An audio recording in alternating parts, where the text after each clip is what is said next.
क्या आपको पता है पबजी मोबाइल में ये न्यू आउटफिट किस ऑर्गेनाइजेशन को रिप्रेजेंट कर रहा है? ये तमाम हकाइक जानकर आप लोगों के रोंगटे खड़े होने वाले हैं कि ये तमाम चीजें इन्होंने क्यों डाली हुई है और इसके पीछे इनका नजरिया और इनका अकीदा क्या है। अभी आप लोगों के सामने आ रही है, इस आंख को भी गौर कीजिएगा। अब इन दोनों को सामने रखते हैं और आप लोग जरा देखें कि भाई इन दोनों में कोई चेंज दिख रहा है कि नहीं। बिल्कुल सेम टू सेम आंख है। अब ये आंख है क्या, आप लोगों को इसके बारे में डिटेल से बताने जा रहा हूँ। असल में इस आंख को डेविल्स आई भी कहा जाता है और या फिर आई ऑफ लूसीफर भी बोला जाता है। अब इस आंख के बारे में इनका जो नजरिया और अकीदा है वो सुनकर आप लोगों के होश उड़ने वाले। शैतानियत मजहब से ताल्लुक रखने वालों का नजरिया और अकीदा ये है कि ये वो आंख है जो कि दज्जाल की आंख है, नऊजुबिल्लाह, और ये पूरी दुनिया को कंट्रोल कर रही है और पूरी दुनिया को वाच कर रही है। अब ये तमाम दज्जाली तंजीमें इस आंख की इबादत सिर्फ इस वजह से करती हैं क्योंकि इन लोगों का मानना है कि जब दज्जाल का ज़ुहूर होगा तो ये तमाम लोग उसके साथी होंगे और उसके साथ मिलकर पूरी दुनिया में इस्लाम के खिलाफ जंग करके इस्लाम को खत्म करके पूरी दुनिया के ऊपर राज करेंगे। इसको बार बार देखने की वजह से लोगों को आदत हो जाती है और वो भाई इसको बहुत ही सिंपल चीज समझने लग जाते हैं। फॉर एग्जाम्पल, इन तंजीमों का आजकल के दौर का सबसे बड़ा हथियार नेटफ्लिक्स है और सबसे पहले दो मेन ऐसे कैरेक्टर्स जिनका नाम टोक्यो और नैरोबी है, इन दोनों को कुछ ऐसा किरदार दिया गया कि भाई पूरी दुनिया इनकी फैन बन गई और फिर पूरी सीरीज में इन दोनों को बाकायदा तौर पर लेस्बियनिज्म का किरदार ऐसे दिया गया कि भाई इनके जरिए से बाकायदा तौर पर लोगों को लेस्बियनिज्म एक बहुत ही हल्की सी चीज दिखने लगी। वजह सिर्फ ये थी कि इनसे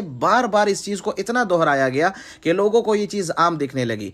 इसीलिए इस गन के ऊपर और बैकपैक के ऊपर जो आंख लगाई गई है तो ये वही आंख है जिसको डेविल्स आई के नाम से भी जाना जाता है या फिर आई ऑफ लूसीफर के नाम से भी जाना जाता है और ये वही आंख है। और दूसरी सबसे बड़ी निशानी इसकी ये है कि ये जो मूव कर रही है तो इसका वो अकीदा ये लोग जाहिर करना चाहते हैं क्योंकि इन लोगों का अकीदा और नजरिया है कि ये दज्जाली आंख पूरी दुनिया को देख रही है और पूरी दुनिया को कंट्रोल कर रही है। इससे ये बंदा एक खूनी समंदर से उठ रहा है तो इसके मुंह से एक आवाज सी निकलती है और इसी आवाज के साथ आप लोग देखें कि भाई जितने भी बंदे मौजूद हैं वो मर जाते हैं, मतलब को हाथ लगा रहा है। तो इस गन के ऊपर सबसे पहले हड्डियां नमूदार हो रही है, उसके बाद गोश्त नमूदार हो रहा है और उसके बाद ये जिंदा हो जाता है। मैं 100% इस बात पे श्योर हूं कि ये लोग सिर्फ और सिर्फ दज्जाल के उस अकीदे को और दज्जाल के उस नजरियात को हमारे ऊपर इंप्लीमेंट करने की सोच रहे हैं।